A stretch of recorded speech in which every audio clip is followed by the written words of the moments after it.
Hello everyone, the students of class 9th. How are you?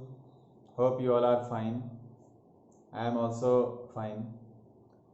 So in this 20th lecture, today I am going to teach you the sound of music.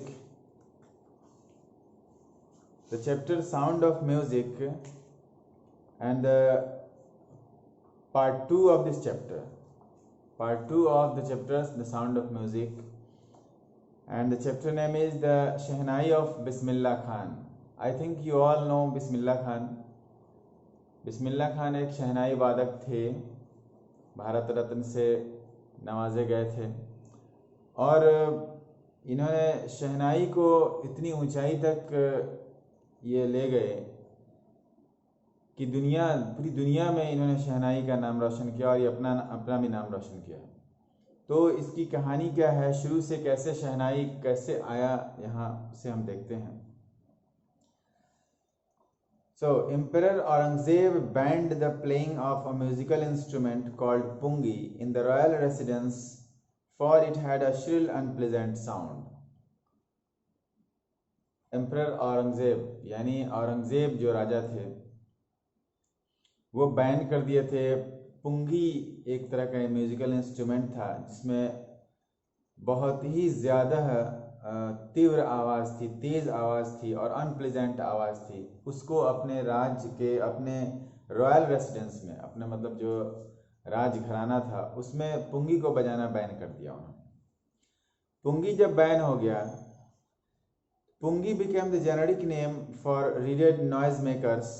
Few had thought that it would one day be revived. ये पुंगी जो था ना, एक generic name था, एक साधारण नाम था, एक नरकट का बना हुआ एक नॉइज मेकर था, आवाज़ करने वाला एक तरह से उसका। और लोगों ने ये सोचा था कि कुछ दिनों बाद ये फिर से रिवाइव हो जाएगा, अच्छा हो जाएगा। A barber of a family of professional musicians who had access to the royal palace decided to improve the tonal quality of the pungi. एक हजाम था, बार्बर था, जो कि प्रोफेशनल म्यूजिशियन की फैमिली से आता था। अ barber of a family of professional musician, यानी एक होता है ना कि जो प्रोफेशनल रहता है, हमेशा हर जगह बजाता है, व्यवसाय के रूप में वो काम करता है। तो पुंगी बजाने वाला एक फैमिली था, मतलब म्यूजिशियन फैमिली था, उसमें एक हजाम था वो जो कि पहुंच चुका था राजा के महल तक, मतलब उसकी रसोई हो चुकी थी, मतलब वो पहुंच चुका था वहाँ पे। तो उसने फैसला किया कि जो आवाज़ है, जो साउंड की क्वालिटी है पुंगी की, उसको मैं इम्प्रूव करूँगा। He chose a pipe with a natural hollow stem that was longer and broader than the pungi. उसने एक नेचुरल स्टेम लिया, पाइप लिया, एक नेचुरल स्टेम का, एक नेचुरल हॉलो स्टेम का, एक तरह से जिसके बीच बीच में होल रहता है, उसके एक तना को लिया, एक जिसमें बीच में होल जैसे नरकट होता है वो अभी भी है, तो उस तरह का होल लिया, होल वाला एक पाइप लिया जो लंबा भी था और थोड़ा चौड़ा भी था पुंगी से। And made 7 holes on the body of the pipe, और उसके बॉडी पाइप पर 7 होल लगा दिया, 7 होल उसमें बनाया। When he played on it, closing and opening some of these holes, soft and melodious sounds were produced. जब वो बजाता था उसको, कुछ होल को बंद करके और कुछ होल को खोल करके, तो एक बड़ी ही मधुर आवाज़ निकलती थी, वो प्रोड्यूस करती थी वो चीज़, instrument. He played the instrument before royalty and everyone was impressed. वो राज्यसभा में जाकर के, राजा के दरबार में जाकर के उसको बजाया एक दिन, सबको ही प्रभावित हो गया। The instrument so different from the pungi had to be given a new name, यानी वो जो इंस्ट्रूमेंट था, वो औजार था, वो पुंगी से एकदम अलग था, इसलिए उसको एक नया नाम दिया जाना था। The instrument, as the story goes, since it was first played in the Shah's chambers and was played by a nai, the barber, the instrument was named the shehnai. जैसा कि वो जो इंस्ट्रूमेंट था वो सबसे पहले शाह के दरबार में बजाया गया था और एक नाई के द्वारा, इसलिए दोनों को मिला करके उसकी एक कहानी बनी है कि शाह नाई, मतलब शाह के दरबार में नाई ने एक बजाया ये चीज़, तो शाहनाई उसका नाम रख दिया गया। इस तरह से उसका नाम शाहनाई पड़ा। फिर उसके बाद अब देखते हैं कि ये आगे कैसे बढ़ा।